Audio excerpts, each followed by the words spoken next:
Okay, um, Empress Vibrant here. So I've been toying with doing podcasts for a little while, on and off, not really posting them or letting it be known what I've been talking about. I haven't really done very much, not the most necessarily confident with the podcast, but talking, talking I can do, you know. And my podcast is called Vibrant Thoughts, and it's just all things that I think about, things that I be vibing. And it's like I was led to talk about an experience was recently triggered. So just for context, I don't know if you can see in the background my that's my headdress from the Notting Hill Carnival. Um, Let me just first off by saying, jeez, Carnival was sweet this year, you know what, 2022. Listen, I full enjoyed myself, on some, you know what? We ain't been able to do Carnival for the last 2 years, yeah. Like, how mad is it that the whole world was under lockdown? Like, it's mad. And it just felt like everyone was on some, what? We can in full joy ourselves. What are you talking about? Because there was a couple of us who were a little bit like, right, hold on, we thought we was gonna be to do Carnival last year. In all actuality, let me just keep it all the way a buck. I weren't overly pressed for Carnival happening in 2021 because I was pregnant with my baby. He's one now. Do you get what I'm saying? So, but what we were kind of saying was like, raw, they was all pressed about us saying, yeah, through this COVID situation, we can't do no carnival outside and the closeness and whatever. But when the football was on, people were spilling out of pubs. Like the amount of people that was down outside the place all squeezed up together. You get me? They like to kind of be like, oh, granted, carnival, is for sometimes for some of the like, the unsavories or the bored or the ones who haven't got much going on. It's their opportunity to carry on with all kind of badness and foolishness down there. So there is a lot of violence, theft, and all of them stupid stuff. You know what I mean? Drug abuse and people drunk and whatever. So I get the whole antisocial behavior and violence and stuff. When they talk about wanting to lock off Notting Hill Carnival. But when you think about the hooligan, what do you call it? Hooligan. Why can't I speak? Hooliganism that takes place ain't no joke, They get on bad. You get what I'm saying? But obviously, it's not a comparison game or whatever. But I'm just saying a couple of us was a little bit like, rah, they get to do their thing. Do you get what I'm saying? Um, and we can't have our little one 2 days out of, do you know what I mean? But either way, like I said, I weren't pressed when it comes down to it. In the grand scheme of things, safety first and all of the stuff and all of that, you know what I mean? Whatever, whatever. Anyway, so back to Notting Hill Carnival, which I was saying was so, so sweet. So obviously, it's been a couple years since I've been in a space where I've been like bare people, vibes are high, music's loud, it's all like high intensity in it. I was having myself a really, really good time. But then it started to get very, very crowded, and there was like a couple people shuffling through the crowd really fast. Like, sometimes you just want to get places quick, But the best thing is to just move slow and steady, because by the time you do that slow and steady move, you'll be getting to where you're going. Do you get what I'm saying? But you just got a couple people who just balling through the crowd. So anyway, I start to get all like, these people are just brushing past me. I'm feeling hot and flustered. I've got feathers in my face. You know what I mean? You get what I'm saying? We're all costumed up to the nines, looking fabulous. Yeah, big up Yukon, um, mass band. And basically, I started to get hot and flustered, and I was just getting twisted and ruffled around. And I was just like, no, no, no, no, I'm not enjoying this. And I started to panic. I started to like hyperventilate a little bit. I needed to like stop for a second. I needed to do some breathing.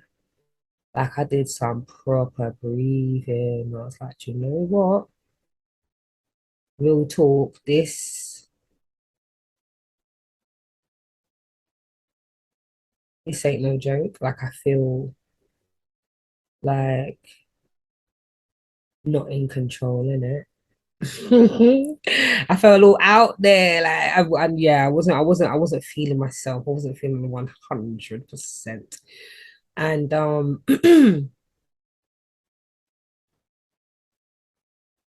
I was there, like, and my sister turned around and she was like, "Are you all right?" Like, you know what? Yeah, I feel like all panicky and thing. Like, it's like, oh my gosh, it's like it's too much. Everyone's just moving around. They just spun me around. The two people just I got knocked around. Oh my goodness. And just to put another little extra spanner in the works, I buck up on a old sister of mine and her family, and we ain't seen each other since this whole lockdown situation, relationship broke down, whatever. In all honesty, if I'm being really, really truthful, this has really been a time of reflection, and refining. Like, if you look at the previous videos, like my previous reading actually, I speak about it a bit, and the relationship broke down. And in all honesty, before the lockdown, we were all dealing with a lot of loss.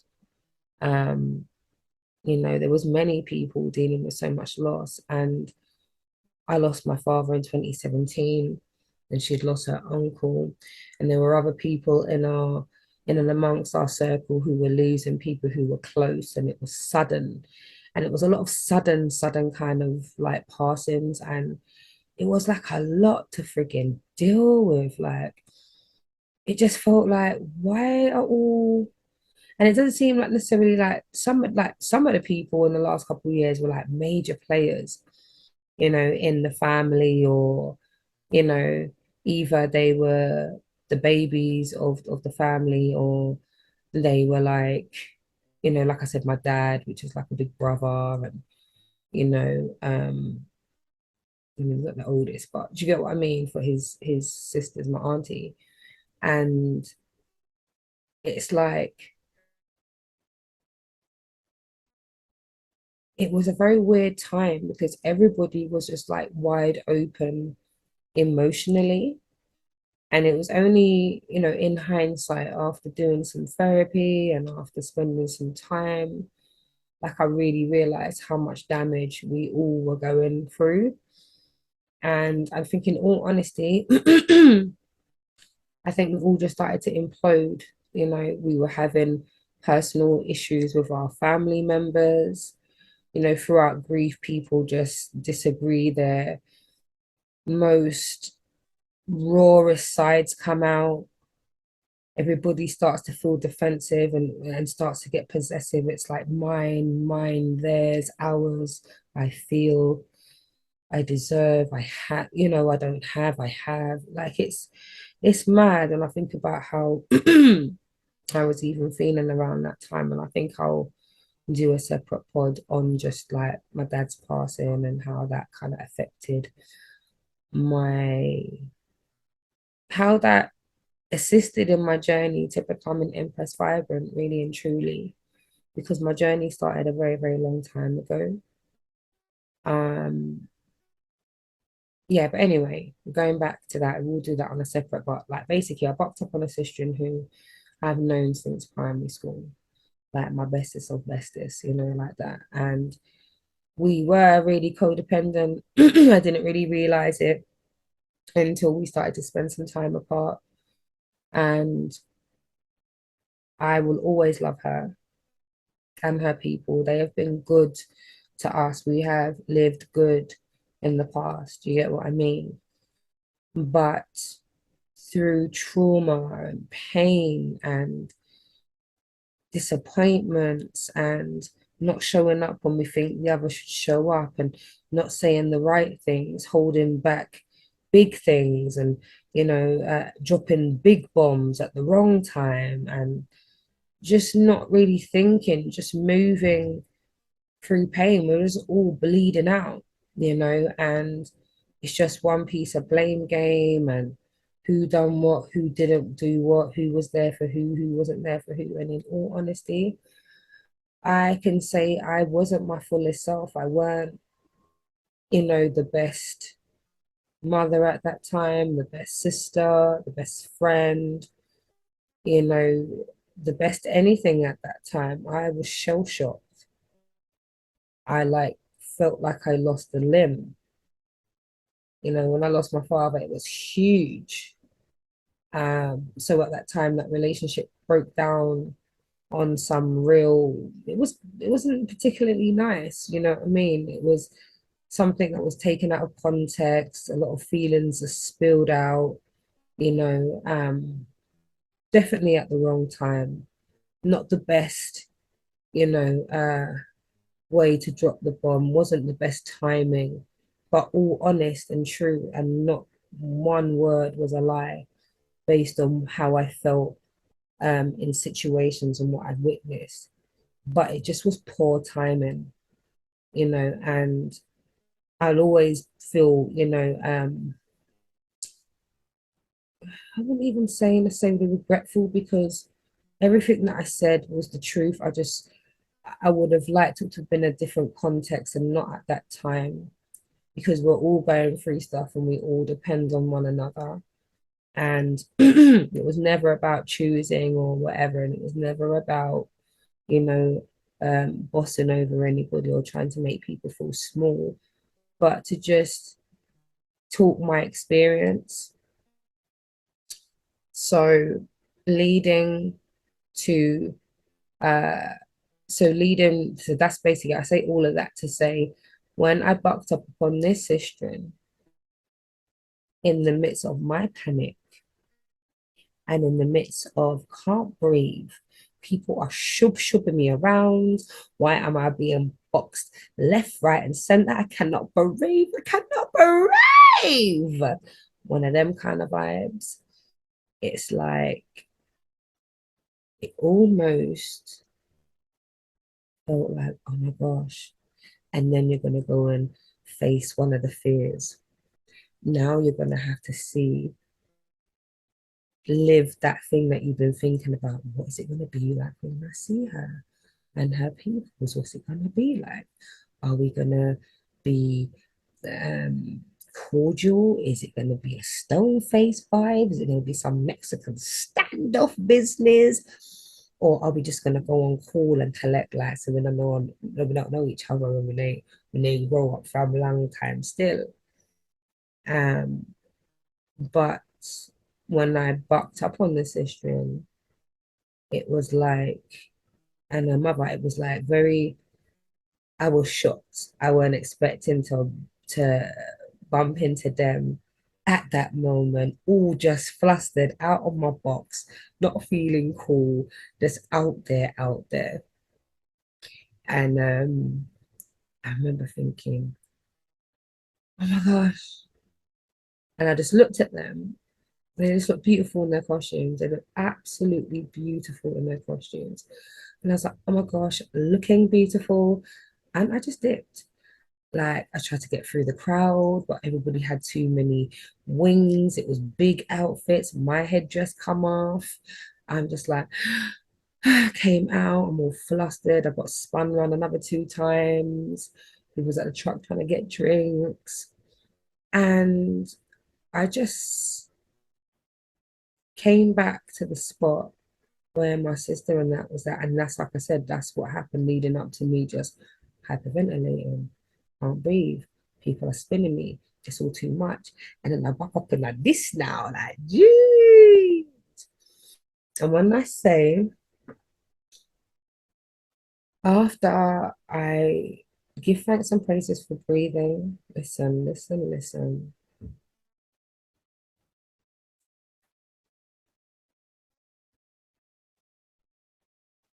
listen.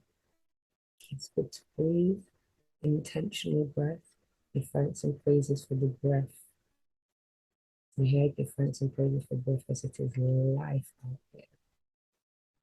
If you look, I did a box breathing, that is the truth. I don't know all the names, but I did a few breathing techniques just to bring my shit down. Come back down to earth. Come back to where it makes sense. Come back to reality now, okay? Because there is not a imminent danger. It's just your body reacting. It's stress response. It's trauma trigger. Did you get what I'm saying? Like just call out everything Irie, everything Chris, innit? So it come in like how can I describe it? Yeah, so I'm just having my whole big break out. My sister and my cousin are like, right, let's have to drink. Here, have something to drink. Da, da, da, da, da. I ate something, calmed down, and I just was like, huh. And then I was like, what's really nice is that intuitiveness and that connection. So, when I heard, you see, at least in that moment, even while you was out of your box, you was able to say something kind. You were able to just, and it wasn't something that I pre-thought. I just bumped into them and just thought, you know, and whether people are inner problems or they're not friends again or we don't see eye to eye, it don't mean say, you feel any kind of real ill towards them and you don't want no one to do well or whatever. You just understand that your path them is veering to a different course and everybody's got to live their life their way, whatever way the Most High saw fit to separate us so that we can live a different kind of experience, see what it is to do a different kind of dance, vibe around with different kind of people, grow and flex. At the time, and even now, it's just like, wow, crazy how things work out. But over time, I've grown to have, make peace with it. It really was hard. So, anyway, when I say Notting Hill Carnival was the truth, we danced. Did we dance? Did we not have fun? So I said all of that to say the spin out that I spun out, the anxiety, the PTSD that was taking place in Notting Hill Carnival. Big, big, where was we?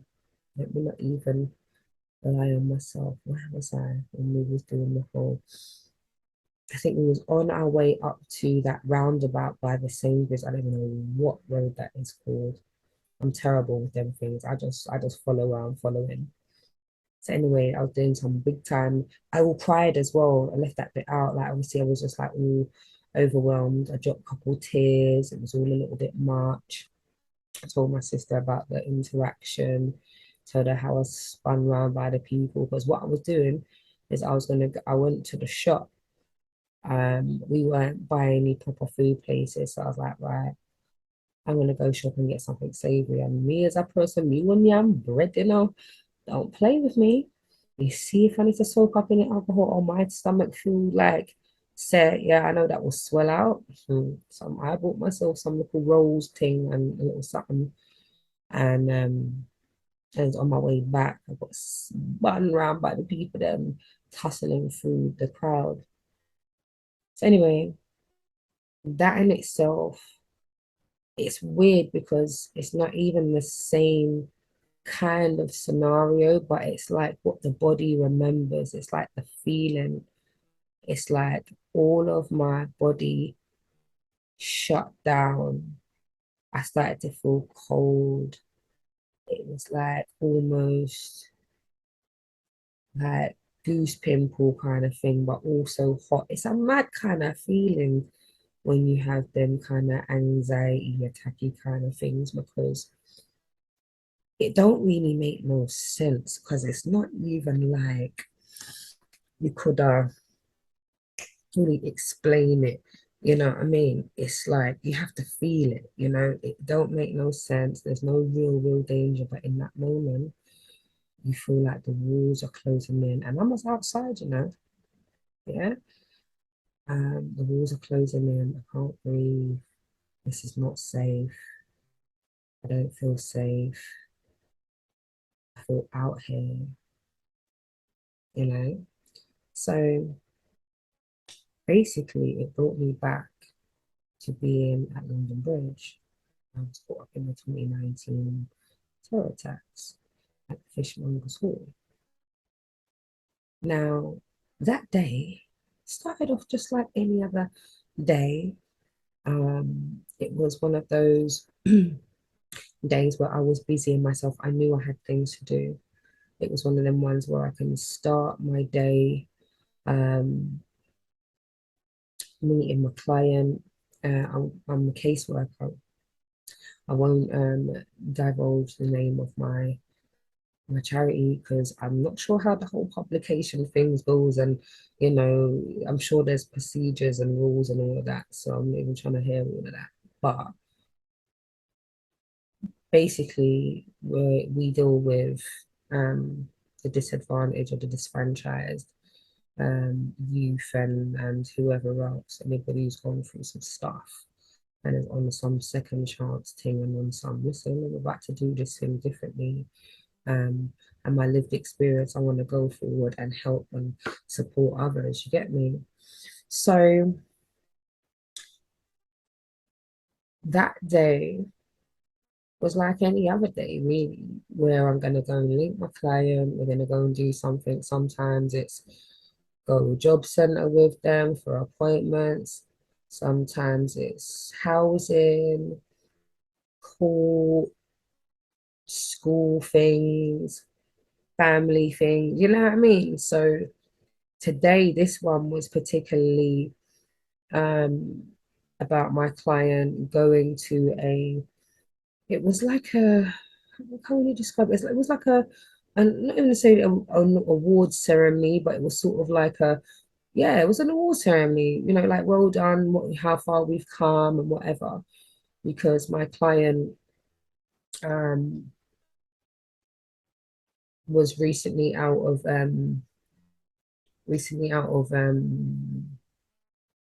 jail, and he's on probation, and my we were linked. We were doing multi-agency working with the probation, and I was supporting this young man, and he was so full of beans, very funny, a very delightful young man, and we got on really well, you know, and he knew that he had skills. He knew that he had something special within him. He always spoke really highly about himself as a, you know, young black male and recognizing his divinity and just wanting to live in that and wanting to eat well and wanting to kind of just do better. You know, he was into music and he was quite good at quite a lot of things, writing, and you know, he spoke very well. He was very likable, you know, very witty and kind of wise, you know, in his young age.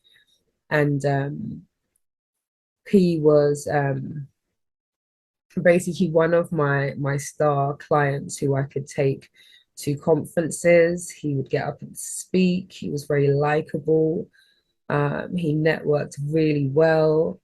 And one of our events that we were asked to come to with the probation to kind of speak about our program and what we're doing and how we are assisting the probation in kind of rehabilitation and next sort of levels and new life paths and things. And it was a really successful event. And on the back of that, we met up with Learning Together, and they instantly just fell in love with my client, as anybody did who met him. He was just such a nice guy. And they were talking to him about education, and he was saying the things that he would like to do. And he was like, you know, I didn't particularly finish school, or I did some stuff. I think he did finish school, but I didn't think he went to college, or he went, I think he, no, he did go to college for a bit. Anyway, all of that stuff's irrelevant. What I'm saying is, this is how we then got to buck up on the people to be at this London Bridge event now. So they liked him, we liaised. The lead from the probation was just like really just happy with just how well our clients did with speaking and how well, we presented ourselves and what we had to offer. And it was just a really good working relationship. And we liaised. There was a lot of emails back and forth about my client being able to access higher education, Cambridge University having a space where they allocate some of their tutors to work in prisons, and also people who have gone through the criminal justice system, giving them a chance at looking at higher learning, stretching and developing themselves, really showing their skills, and it's really a confidence builder. So for me, it was just a shining moment, having the emails like, wow, can you imagine, you know, you know, one of our clients has been, seen and liked, and through the support of, this caseworker, putting him in the right place at the right time, supporting him, managing expectation and, all of that, now he's been accepted to go, on a really good course. It's kind of like a big thing for someone who's not really gone through the traditional channels to get to bloody Cambridge. Do you get what I mean? So it was just an amazing achievement for this young man, and just who he is, the times that he would just call me. I did a lot of our work with him, getting his applications right, and, just kind of giving him support with his personal statements. And, it just, there was some real all-round stuff, um yeah, it was amazing. So also, so that particular day, that was the day we presented, um was the day that relationship formed, and it just became better and better. And then we started talking to some key people, and then he was introduced to other people on the team who work with the whole working together, and their they have their team, and they have their supporters, and then they have the students.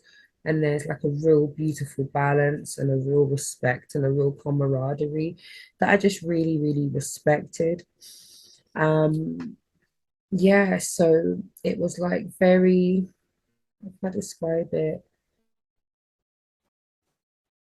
It was just amazing. So then comes, he's starting to go to some of the lessons and learning, meeting the people and, talking to me about funding, and we're doing all of that stuff. And there's like this award ceremony. I think it was necessarily award ceremony. I can't really remember exactly what it was, but they were giving people they were honoring each other and kind of, telling the story of where they've come from and how far they've come and how the project has really helped them, and everyone who's connected to it, how much they've learned and how much they've, you know, really. I should have brought the ring light in here, but the baby's sleeping next door and go in there. Come disturb him. Yeah, let me just stay in here. If it gets dark, it gets dark. You hear? I'm gonna put this particular audio on the poddy thing and just keep this one here. The last two podcasts that I did it on some alias account, and I was gonna be like, started doing it in the bath. And now I'm in the bed, so I don't know, there's like a theme of relaxation when I'm talking, it just flows easier that way there. And it's like a sanctuary moment where I don't have the little people. Um, I feel my time, don't it? So anyway, come the day now, it's bare a couple of days before, bare preparation. Me and the client's talking, he's like, yeah, I'm gonna link up with if you want to say the guy's name, so I burst into tears. But I'm gonna meet with I don't want to say the name. I'm just gonna burst into tears. I've not got time for that kind of smoke right now. Yeah, so I'm gonna be up with one of the he really got on. When I say he really got on with one of the guys that were there working together, he got on with him. A day before that, they spoke about what they were gonna wear and they matched that day. They had on a white shirt and black jeans or black trousers. And we all sat on the same table. Anyway, we go back. So the day before, we're like getting prepped and making sure he's got his travel money. You're good for travel. Let me just send you anything. Do you want da da da da da da? I'll link up. We can get your Oyster tapped up. Da da da da da. So we've done the whole preliminaries, getting him sorted out. I think lunch was going to be provided there, or we was going to get lunch. I can't remember, one out of the two. So all of those things I was going to pattern as the caseworker. So we link up. Literally, I think does he get there before me? I think he got there before me. Yeah, so we link up at the place and I get to London Bridge and I'm walking along. There's water and then there's these big ass buildings. And I'm like, this building is big. It's one of them old school kind of buildings. So I'm looking at fishmongers hall. And I'm like, wow, I wonder what took place in here. It's like one of them buildings that like they restore. I say, yeah, they restore them and they kind of make them like little landmarky things, isn't it? Like, yeah, it's one of them historic. I don't know what happened there, but it's the fishmongers hall, isn't it? So it's got obviously something to do with marine life or some type of Nautic kind of vibe. There was a lot of undersea kind of things, so I don't know whether or not it's like that's what they did, just fishermen. Anyway, I don't know the true history of it, but obviously the name kind of speaks for itself, and the kind of decor that they had inside was definitely fish related. So anyway, a very, very beautiful building, high ceilings and very spacious. And you come in, you've got like a little hallway bit, and you go up these little stairs, and there's this cloak room. And funny thing happens, and I don't even say funny thing because I know the most I work in her. When I say you listen, you see when you get them little intuitions and you hear that little voice, it's just about listening, isn't it? So I go into the cloakroom. There was two people in front of me. There was a lady, she was taking her things off, and the lady was giving her a ticket. Her and the mum was having this conversation. And as I looked up, they were like in the thick of it with the person who was at the desk. So I was like, anyway. And then I heard, yeah, take your things them out your pocket and put them in your bag. And then you put your coat down because your coat's heavy. Because I think it was November. I don't know why dates escape me. I think it's November. Um, so yeah, I had my big coat and I checked that, put all of my bits in my coat. I mean in my bag from my coat.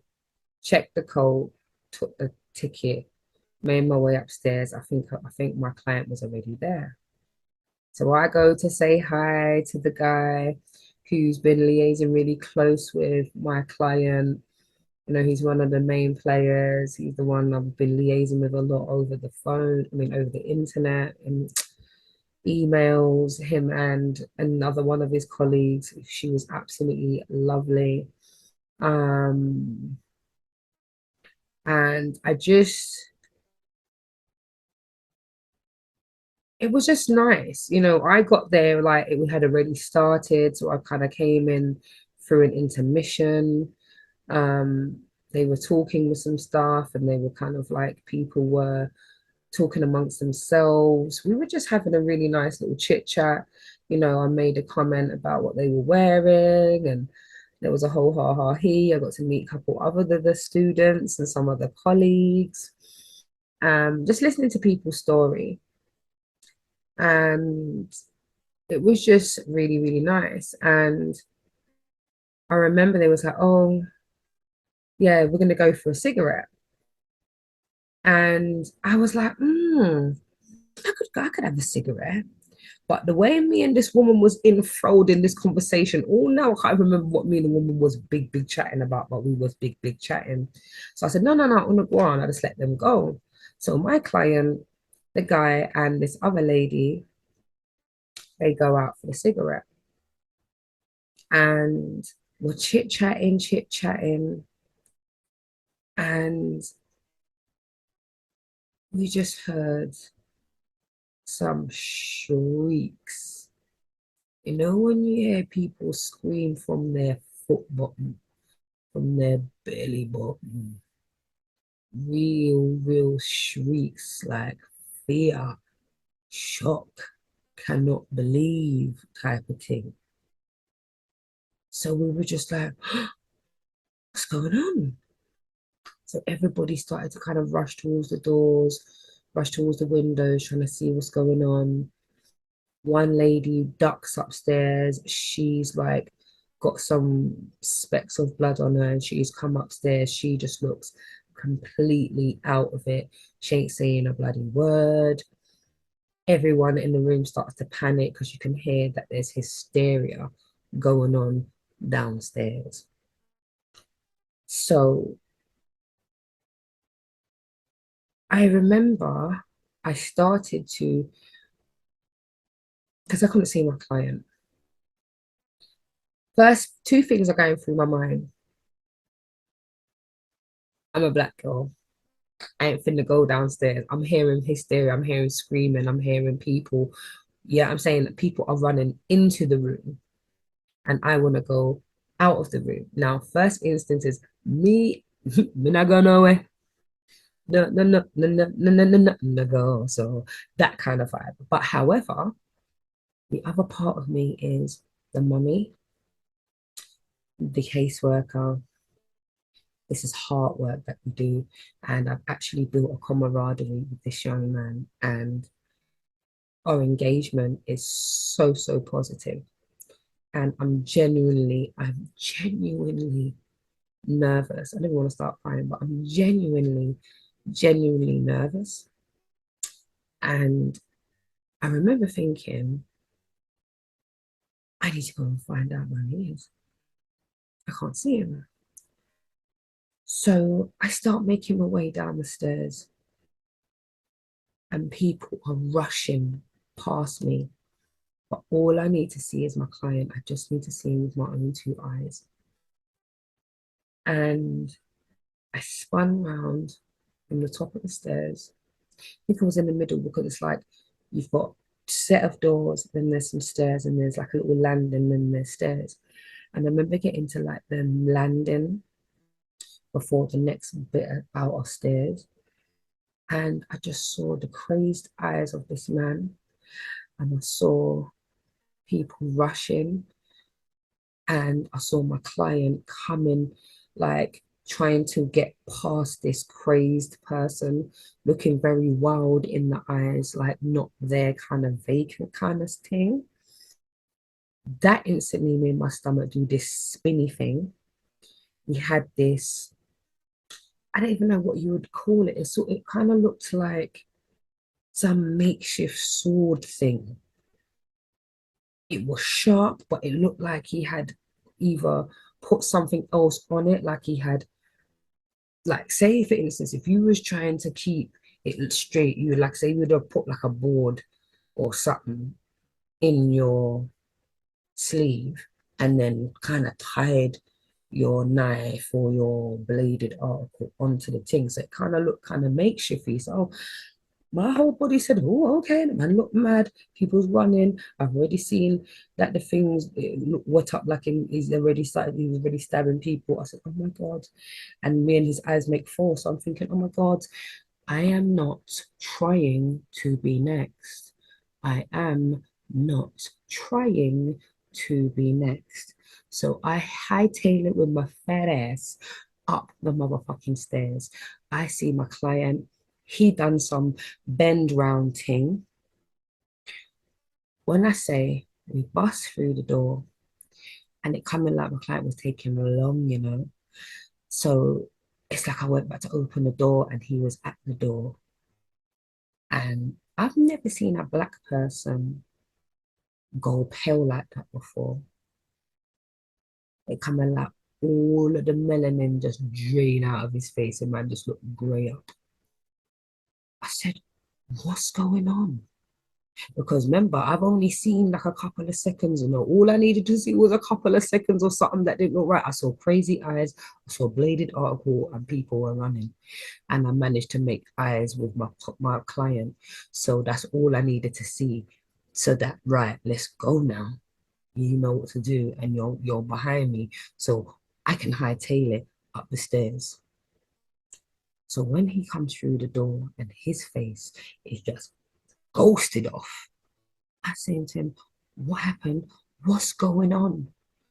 He said, well, I said, what?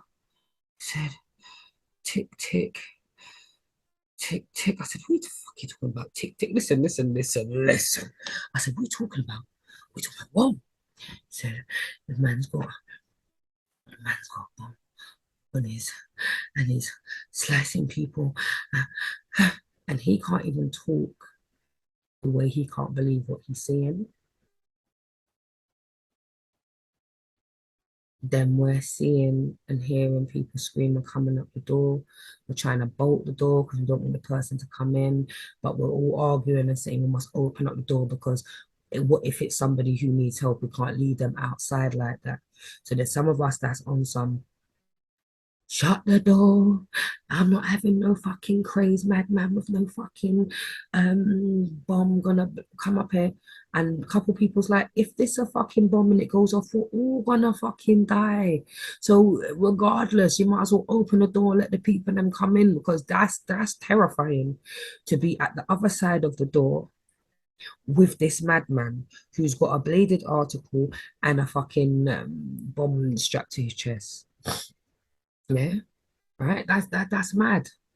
That in itself is fucking crazy. Do you understand me? I was on the side to say just open up the door because it coming like there's people. Because if they did that a couple of minutes earlier, then my client would have been one of the people outside. And best believe me, I ain't leaving none of my clients them outside like that. Yeah. So we're all kind of huddled in this corner. There's a lot of shaking, crying, talking, whispering, what's going on. We get word that someone's been hurt very, very seriously. We don't know whether or not they're alive or not. So it's we get word who it is. It's all crazy. Then me, my client, and a couple of people were huddled by this. Like there was like a partition between The room that we was in had like a stage and some chairs, and everyone was sitting, facing towards a thing. But you had another room adjacent to that, which had like some drink items, like things for hospitality and all of that. You're hosting in it. Couple other chairs and whatever. And then beside that door, there's like another kind of door, but it's not really one that we're using like that. It's just a door. We're not even using it like that. We're using that door, which is open. So then through that door that no one ain't using, this fireman just appears out of nowhere. And when you're shook, there ain't nothing sweeter. And me as a person, I'm not there in a,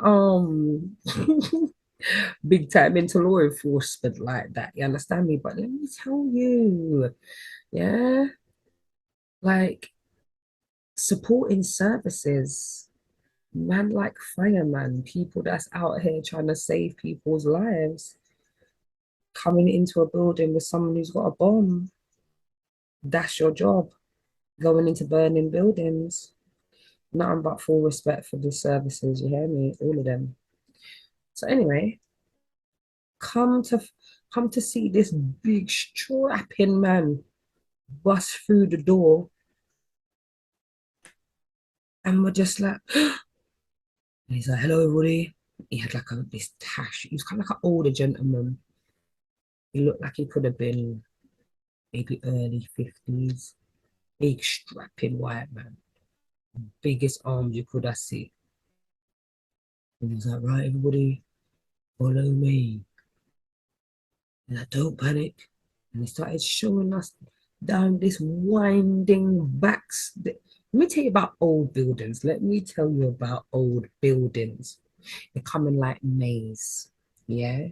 They come in like the places where they would have underground bunkers, the type of place that would have trap doors, the type of places that would have could have hold a whole prison and you wouldn't even know there's a prison in there. Um, when I say we just start going down some place would not make no sense. Where did this staircase come from? The man start take us down this winding stairs.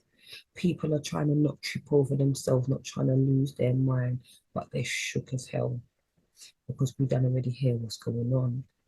Bits and pieces here say people blubbering and whatnot.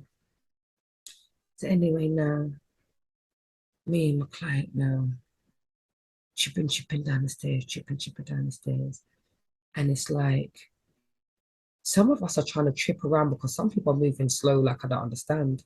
Maybe it's shell shock, they're shell shock, but when you got that kind of hop step, I was hop stepping. Them way they're like I was doing 3 steps at a time. I ain't doing one. I'm trying to listen. I'm trying to hightail it. My client's in front of me. Yeah, he's young people, so he's moving. So once we got down to the sort of like back alley thing, it led into another building. I don't even know what this building was. I think it might have been a bank or some kind of building society, some kind of, I think it was a bank, because it was like underneath the building. So it's like they went this winding stairs back of this whole place. You could get lost in a place like that.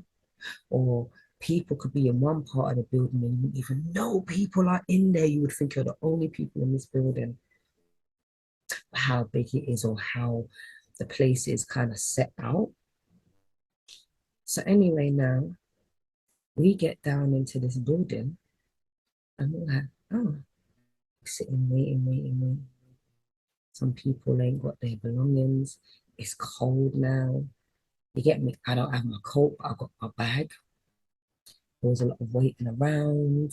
We couldn't leave until we saw another fire marshal.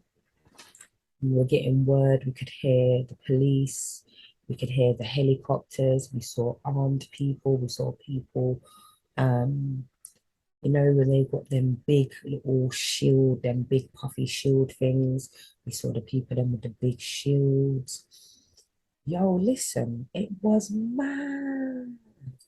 We could see the police running across, especially when we was coming down the stairs and you could see through the windows. You could see helicopters, people across the roof. We saw armed people. They looked like army people down by the Thames. Oh, listen, whoever done the tip off, whoever sounded the alarm, they heard coming like because it's like London Bridge up in the city kind of vibe. Because it almost feels like when it's like any kind of inner city thing, I'm from South, innit? So when things happen certain time, I'm like, wow, come on, please took so long to come, you know, like that. But the way they were there, I was just like, you know what? You thanks and praises because listen, no sorry, Bobbage. I was out of it. The box was rattled. I mean, like I left a fucking building. Body's cold, but I'm hot, you know. You know them ones then when your body's hot. You feel hot, you know, but your body's cold. It's freezing. I don't have no coat or by the Thames. You get what I'm saying? So anyway now, we get down, we're sitting down, people are chatting to each other. One of the colleagues who I was talking to earlier, she came to me and let me know that the two of the people that I went to sit down at the table with, the ones that we went down to smoke with my client, they were the two people who were hurt very seriously. She don't know how serious, but she knows it's serious. My client's calmed down a little bit. He's able to tell me what he's seen. I'm able to listen to as much as I can without my mind playing this movie in my mind of what he's seeing. The next movie playing in my mind is this man and me and his eyes making fall, and I'm the person that got chopped down. And then I'm seeing scenes in my head where the police are at my door telling my son and telling my partner that, yeah, it's game over, you know? Yeah.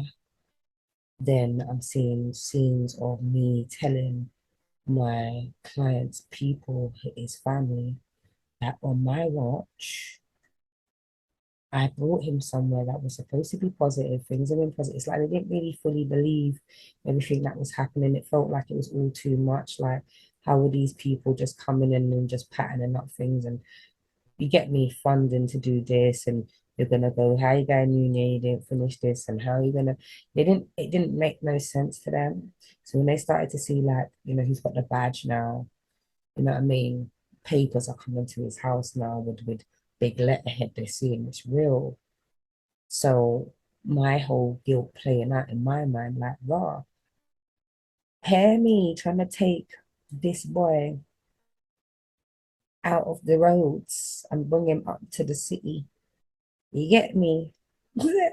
Take him into doing things big, big and bold, and then we could have easily lost our lives. Listen, the amount of scenes playing in my mind, it's like my mind is like full. It's like I could hear a fizzing that's in my ears. I listen, just a whole mazza, you know, like, yeah, proper mazza, like, proper mazza. And it's just crazy, you know, because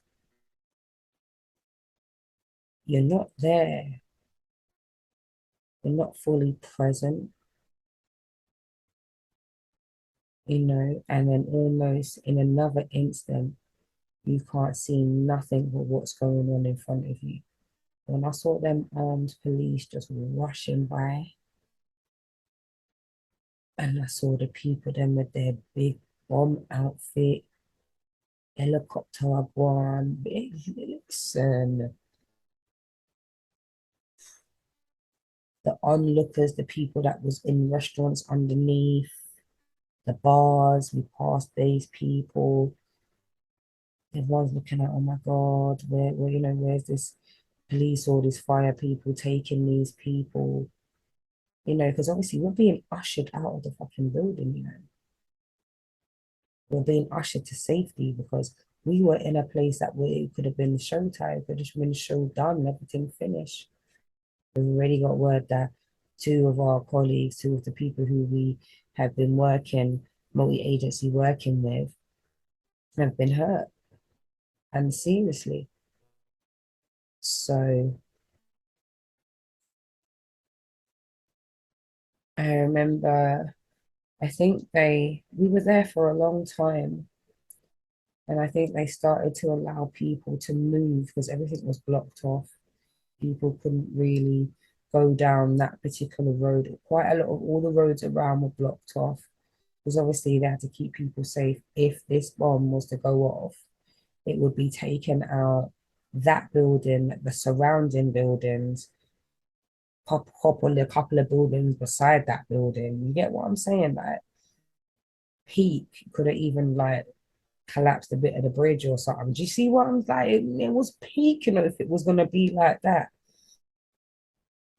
So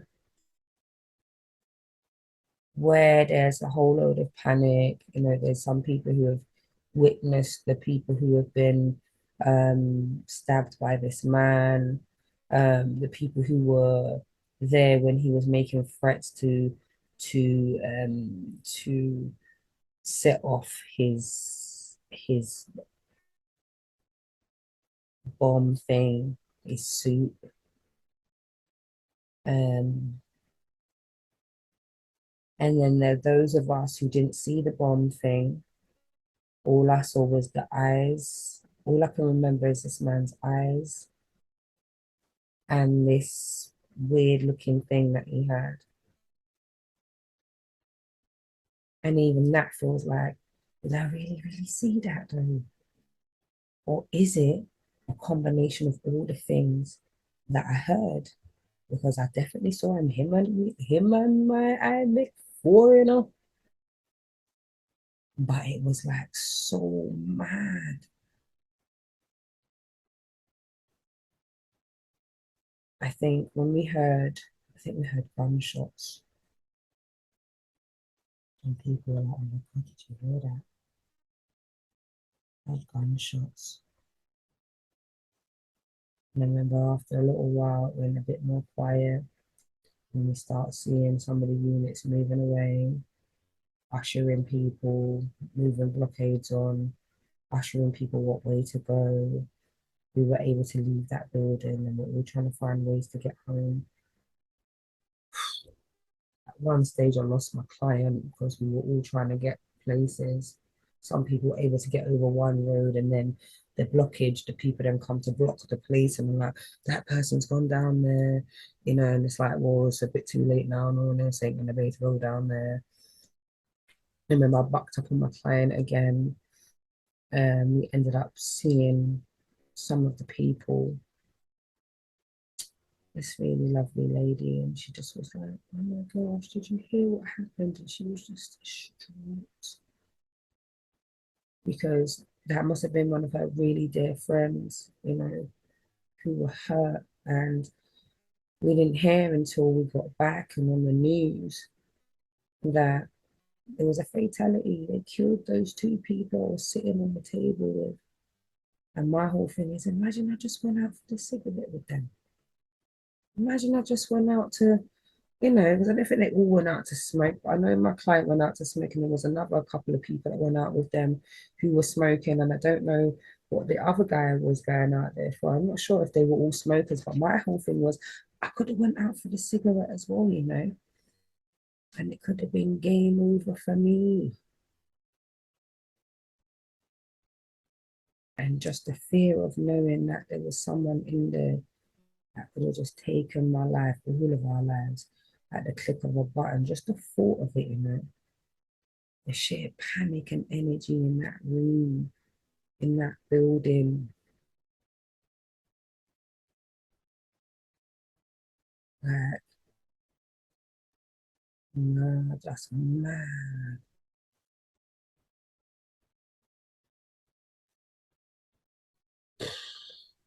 Listen, I remember we got to a train station, underground, um, holding my clients and these on his shoulders. I said, "You all right?" And he was like, "Yeah, it's mad." I was like, "Yeah, that really happened." And I was like, "Right, where's this taking me?" And he was like, "I'm going to take the train here. And we get off there and it's going to take me there." Like, all right, calm. So I live south, so I'm going to have to go this way on the other side. So I'll see you. Call me when you get in. That was like one of the longest train journeys like ever. And funny thing about this story is to how my mind was just so all over the place. The first person I called was my mum, and I couldn't get through to her. And then the other person I called was this sister. She was always my first port of call, and I was hers. If anything went down, some kind of fuckery, something to report, just to say, hey, divine dawning, what you doing today? How's work? On the way? Want to stop off and have breakfast, speak to you at lunch, chat to you after. You know, like it was that kind of batty and bench life. So she was like the very first person outside of my family that I called. And I just felt a sense of peace hearing her voice and just telling her, like, oh my God. I was like, what are you talking about? What? Don't worry, we'll talk. We'll talk. I'll come and see you. And I just remember getting home. I was trembling. My partner was like watching the news, panicked. My son was like, oh my gosh, I heard what's going on. You were there. And I was like, she was trying to ask me questions. And I'm just like, I'm just happy to be home. Some people didn't make it home today, you know. I'm thankful. I give thanks and praise unto the Most High Creator. I give thanks and praise to all for me. All for me ancestors, the all the spirit guide, the all of me. Because a couple people didn't make it home, you know. And for me to touch home like that, I just was like, I give thanks and praises. Even that sleep that night was just a fucking myth. Yeah. Proper, proper nice, I like. Yeah, it was mad. But you know what's really, really, really great is that I was in contact with my works and they were just so brilliant. They were just like, oh, let us know if you need anything. And it's like I didn't call to mind to even call anyone. You know, it's like I tried to make a call, but the reception was rubbish. And it's only like when I got home, he was offering me all of this stuff. And I'm like, I made it home, you know. That's what you're at home now. I'm like, Like my mind scrambled though. My client sounds shaky. I feel extremely guilty. What was a beautiful success story felt like it turned into a fucking nightmare. But then there was this beautiful energy of we give thanks and praises because we both made it home. You see what I'm saying? Like we made it home. But it weren't no joke. It weren't simple things. It was just mad, man.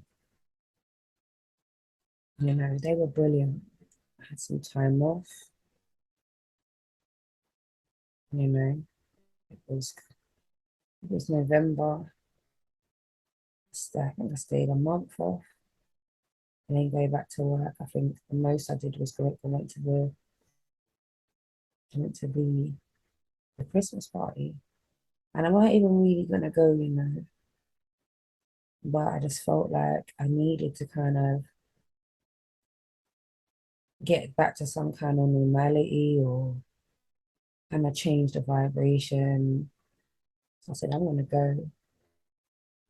So I went, I was talking to this anyway, yeah, so I went to that um thing and I actually met my new manager who was gonna be my new manager. She she heard about what I'd gone through. We spoke about it actually, and she's like, "Oh my God, I heard something like that, but I didn't know who it was." And she was just like, you know, I just came over to say hi. I just loved your energy. I just really needed to meet you, and it was really nice talking to her. And yeah, she later became my manager, and I'm actually still on that project actually, um, in a different capacity now, but.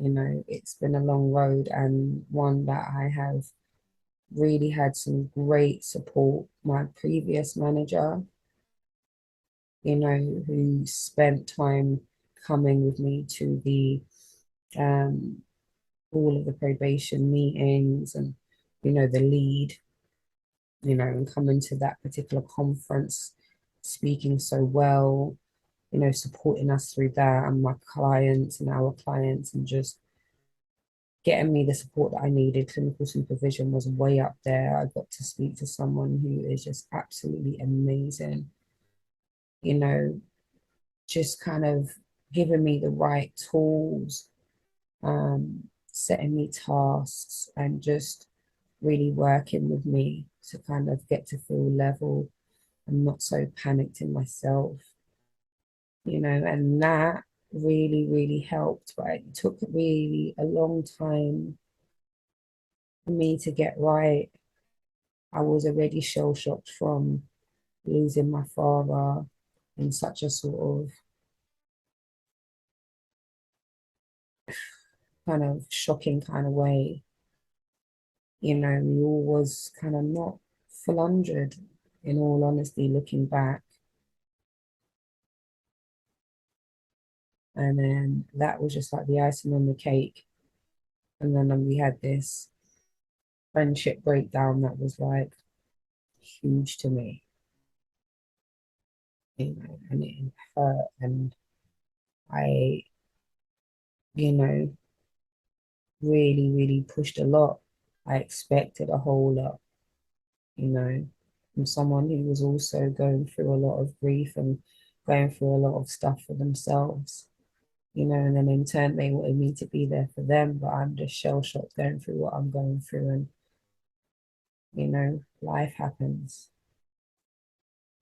But we live, we learn. I live to tell the tale. And it's funny that being in Carnival 2022 triggered me to really, it took me back to that place. It took me back to hustling and bustling out of that fucking room, needing to get the hell out. I need to breathe. I want to live. Yeah. And people rushing because they want to live, the panic. And that's what that vibe felt like when the people was rushing through the crowd, going where they're going. I don't know what they was rushing, whether they were genuinely getting from someone or they just wanted to get through the crowd. Who knows? I don't know their backstory. All I know is the hustle and the bustle, it frazzled me. You know what I'm saying? But I feel better speaking about it because I don't speak about it very much, and I never really did very much at the beginning either because I found it quite difficult. But if anybody ever asked, I would say what I needed to say to kind of, let it be known and, give them their kind of highlights of kind of how it was. Um, yeah, it was a crazy time. you know. But I'm thankful that I had my family and I did have friends and I did have a lot of support, you know what I mean? And I still do have a lot of support. So I'm thankful for that. Um, I'm here, innit? That y'all. But yeah, just this Notting Hill vibe, it just that one scenario just took me back, boy, and just makes me remember that it's all about living, living your life, not on some half stepping kind of thing, you know. Hmm. And the cards that I drew earlier in my previous reading talk about etherical chords, knowing when things are over, to just be strong enough to do the work, and it being that vibration after the new moon in Virgo about refining and fine tuning what's necessary, what isn't, really looking at things and, you know, fine tuning, dotting the I's, crossing the T's. Trust me, this time is a serious time, you know. So I get why this has come up. I get why I was given the intuition, you know, that I would be facing something.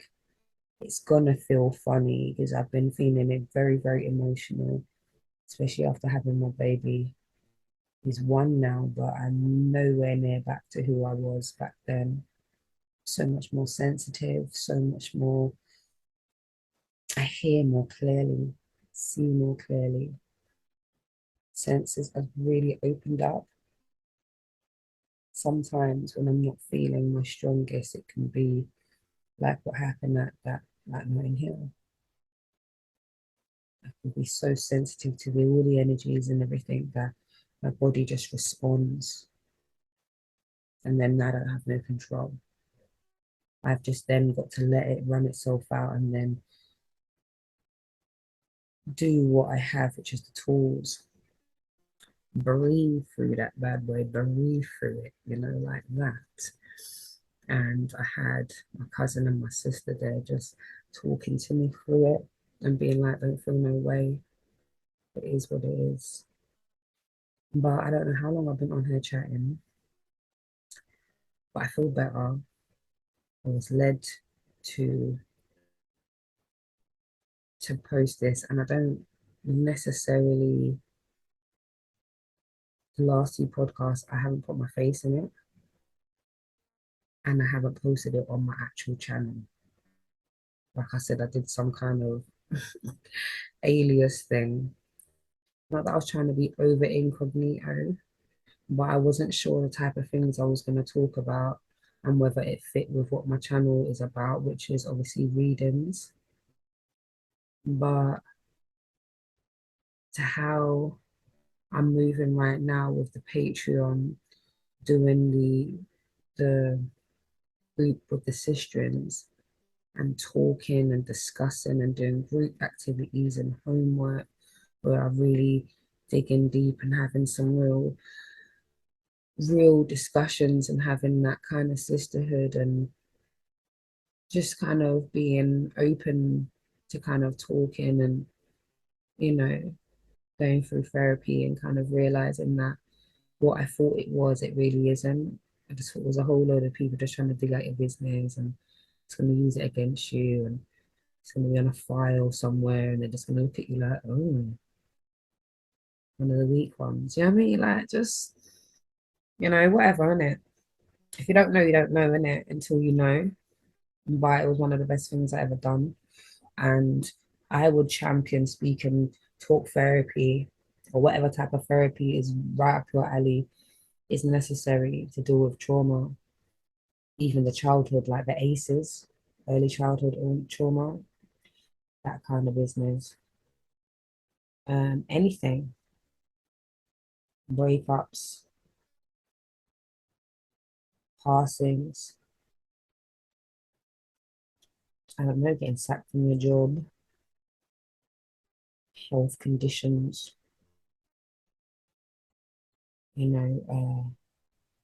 financial instability, um, anything that's heart rendering, anything that causes discontentment and dis-ease and discomfort.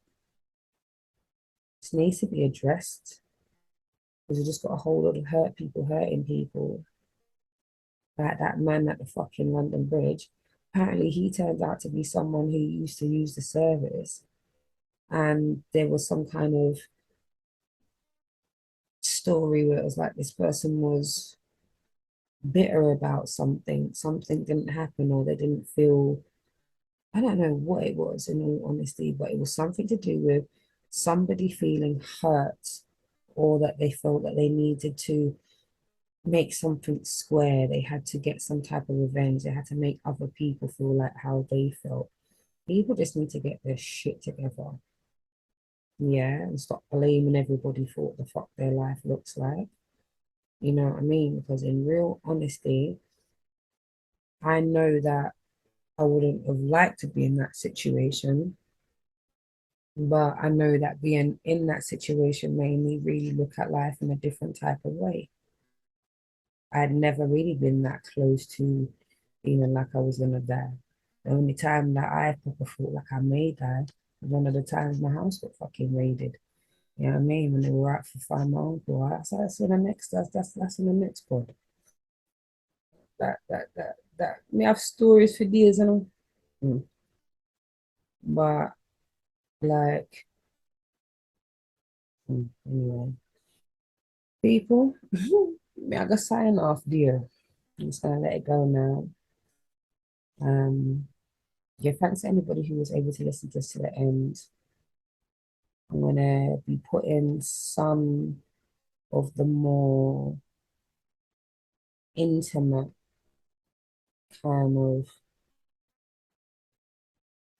stuff out there, stuff that, you know what I mean? Like, I'm not going to chat out everything because I want certain family members to come on when they come and scold me for chatting out the business and all of them things. But on my Patreon, that'll be the space where I just say what I want to say in it. And for my subscribers and for my patrons, they can get that. You know what I mean? But I will be posting on here every so often. I know it's not going to be no, I don't know if it's going to be some regular segment, but I was just led to put it out there and was told to just do the audio, take the audio and put it on the pod and just share it. Because I think essentially I would like to speak to other people who were there and get their accounts and what they thought, what they felt, and what they saw, you know. Because in all honesty, I haven't really spoken about it. I used to talk to my client a lot. He used to phone me, and I used to phone him to see how he was doing, and we would talk about it. And obviously, I had to talk about it with the therapist. But outside of that, I didn't really speak about it, you know. And then there's this lady that I know, and she's always like, you never went and got compensation, you could have got support from that. And I just try to put it somewhere else in a box somewhere. Sometimes I think, for real, I should have cashed in because I'm still bearing the scars now. I'm still feeling it. It's a work in progress. Obviously, I didn't think it was. Obviously, it happens like every year. I do feel funny around that time. It's like the body just has this instant reaction, like it just remembers. It might not be at the top of my brain, but my body starts to move digi. And I think, what's that? And I'm like, that time. And I remember the first few years, we used to just get emails of remembrance. They're going to do a candle thing, they're going to do a vigil. And then remember, very soon after that, it was the fucking lockdown, 2019 November. And then what, May 2020, I remember we was all told to fucking go home, work done. This thing, this coronavirus is licking, people are dropping like flies apparently, and we all better stay in our yards. And before even that, it was just like, well, you gotta go home and do what you gotta do. I was working from home, and in fact, I enjoyed working from home. I think that balance of getting stuff done but being in a place that is comfortable was it's I like it. I'm very productive at home, productive in the office, but I'm just saying I wouldn't have really known, you know, and it kind of bodes well for, my tarot and my Reiki, my meditations, to do all of that stuff at home. So yeah, I said I was gonna sign out and then I'll talk more. Anyway, I'm definitely going now because we're losing light. Yeah, all right. Big up yourselves, people. Like I said, join the Patreon. Links will be in the description box. Book your personal readings. Book the one-on-ones. Let's work through some stuff together. And yeah, big up yourselves. Much love.